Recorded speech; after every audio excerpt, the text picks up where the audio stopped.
You can say that witness danced the Boogaloo dance. But may I respond, my lord? No, it's not admissible. You know that. If yes. You know that, yes. Know that I'm not going to take it into consideration when I write the judgment. Like asking this witness to comment on what Zungu said. So what? I mean that. But if you listen to the description I gave about irrelevant evidence, which is not conducive and is immaterial to prove anything, if you read your Criminal Procedure Act concerning evidence, you will know that. My lord, let me briefly respond so that it's on record. Fine. When the state made an application to recall this witness, on my head I said this is irrelevant evidence. I said so. The state is dominus litis. They've gone on this trajectory, and if I sit down, my fear is this. Later on, they'll say, I never crossed on this and I let it slide. Yeah, not this judge. Yes. So I may leave that because I knew that this is irrelevant evidence. If you listen to the evidence which I read to you, Dr. and Mr. Baloyi, I read that, and then I also read what Torpedo and Panza says. He says, the word relevant meant that any two facts to which it is applied are so related to each other that according to the common course of events, one, either taken by itself or in connection with other facts, proves or renders probable the past, present, or future existence or non-existence of either. Clearly, then, the question relating to relevance may not be resolved by resorting to juridical formulae, but rather to reason and common sense. For as Schreiner said, who I said it would have been our Chief Justice, observed relevance is based upon a blend of logic, experience, lying outside the law. So and I saw his expression, because he's an experienced warrant officer. When he was asked to comment on what Zungu said. Exactly. Yeah, he knows. I mean, Zungu, yes. Because me, I'm an analyst. Yes. But I let it pass because I'm told I'm interfering. And I also objected at the beginning of the evidence in chief. I said, we are only calling these respectable gentlemen for this.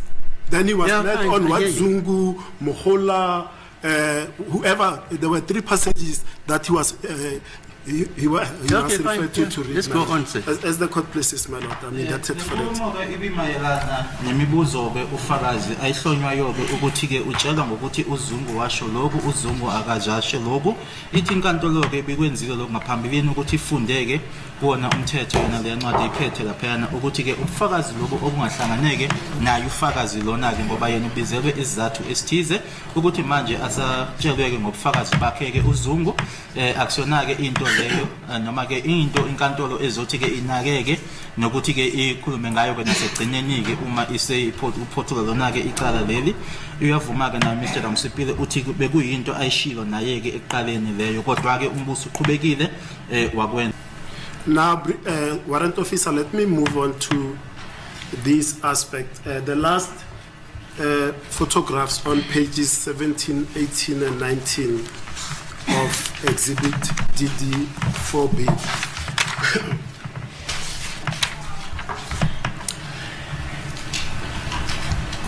Now, these are the photographs that contain depict Mr. Sibiya, who is accused number one, and the last one, it's firearms and bullets at the back. You remember that? Yebo ngiyakhumbula ke le ithombe ngikhuluma ngazo lezi ezintathu ke zokugcina ezimbili ke zinaye ke umnumzana uSibiya bese kuthi ke esogcina ilesi esineyibhamu nezinhlamvu. Now on this one, Mr. Ntanzi instructs me as follows, and that should it be necessary for him to testify, he will come and tell this court regarding these three photographs as follows.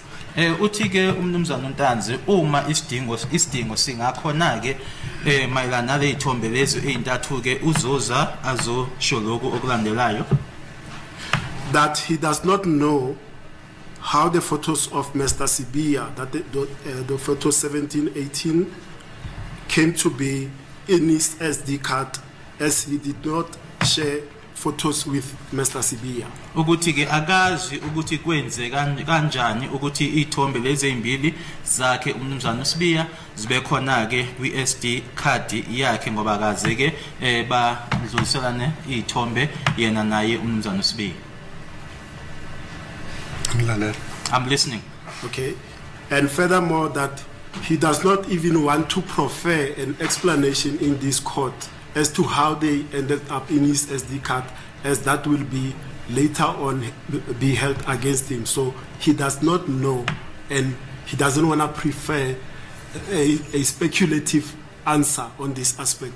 Nokuthi ke akafuni nokuthi ke achazeke ukuthi kwenzeka kanjani ukuthi ithombe lezo libe khona ke kwi-SD card yakhe ngoba into leyo isingasetshenziswa ke manje ke ngakuyena, ngakho ke uthi ke akazi nje ukuthi kwenzeka kanjani ukuthi libe lapha yana ithombe zikaSibiya. I'm listening. And regarding photograph 19, the one with the firearms and the bullets, he says he has never downloaded photographs of this nature in his cell phone or in his SD card, and as such, he does also don't know how this ended up in his SD card. Nokuthi futhi ke mayelana ke nesithombe lesi sokugcina u19 yilesi ke esineyinhlamvu kanye futhi ke nazo ibham naso ke leso sithombe uthi akazi ukuthi kwenzeka kanjani ke sibe kuyona ke ifone yakhe noma ke iSD card yakhe nanjengoba futhi engakaze a download lesi sithombe. I heard you. That will be my interaction with you on these photos 17, 18 and 19. Ilokho ke ngakusho kwenaka mayelana nale ithombe lezi ke u17, u18 no19. Now regarding the balance of the photographs, Mr. Ntanzi does admit that the person depicted there on it's him. Mayelana ke nezinye ithombe lezi ke uyavuma ke uNtanzi uthi yebo umuntu loyana ubonakala kuzona uyena.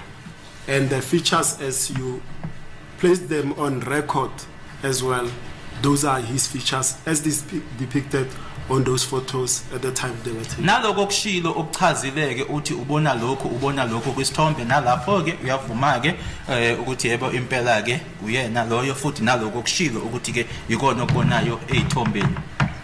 Now, warrant officer, you've testified that you have analyzed, I'm not sure, did you also do the downloading or you only did the analysis?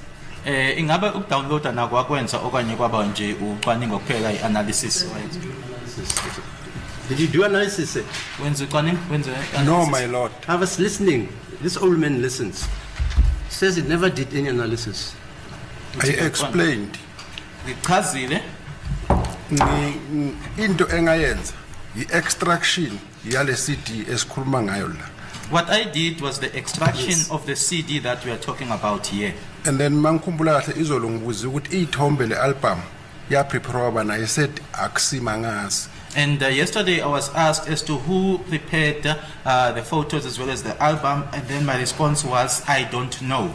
And then ukuze ngize la bengicabanga ukuthi ngizobuzwa nge-authenticity yale CD engiyenzile. Coming here, I was under the impression that I would be asked about the authenticity of the CD that I cut or that I made. And then no confirm ukuthi lesithombe njengoba bayenzile analyst la is the ones basically extraction engiyenzile of which yilokho engikwenzile. And also be asked about the photos that are here, whether are the photos which I did an extraction on, which is what I did. So nami ngathi sengiyadideka manje ukuthi kahle kahle ngisiwaphi.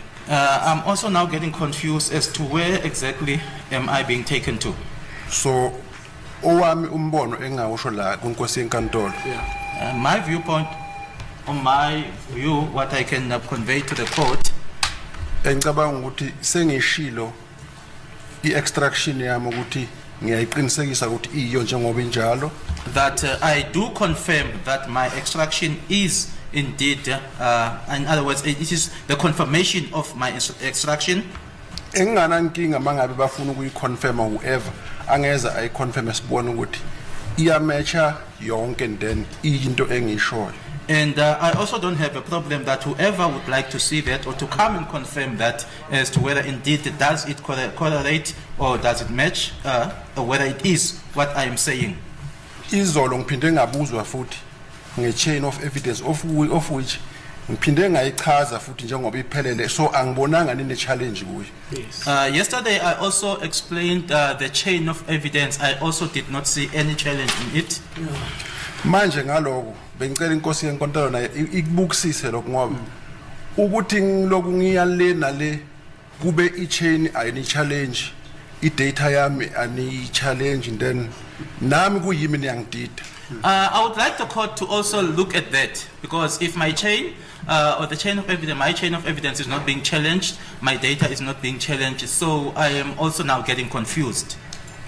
Warrant officer, let me tell you, if I was supposed to applaud in court, I was going to applaud you, because half of, in fact, my whole cross is gone.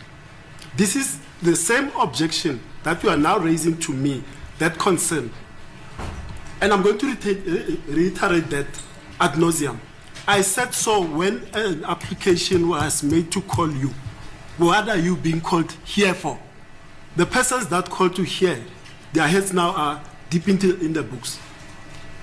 Uma bekuwukuthi ke la inkantolo ngiyakwazi ukuthi ke ngingashaya ke izandla bengizokwenza ke lokho kushoyo. My lord, I'll withdraw that. I'm withdrawing that, my lord. Hello, doctor, what was the word? I didn't hear it properly. No, I said their heads are in the book. They are facing down. Hands your what? Their heads are in the books. In the books? Yes. Oh, I see. I didn't use any swear word, man. Oh, yeah, okay. Yes. Yeah.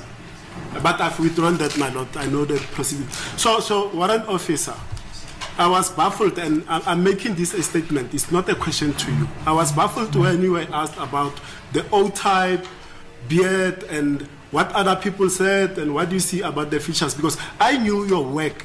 I know this line of work a lot. I knew your work was to do exactly what you came here to do, to put the chain of evidence on record, to speak about your extraction, logical, physical, and then go home.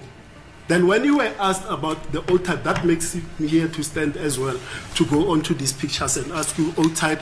You are not a facial identification expert. And on that note, I'm going to release you from my cross-examination, because it is not your forte about the O-type, what Mohula, what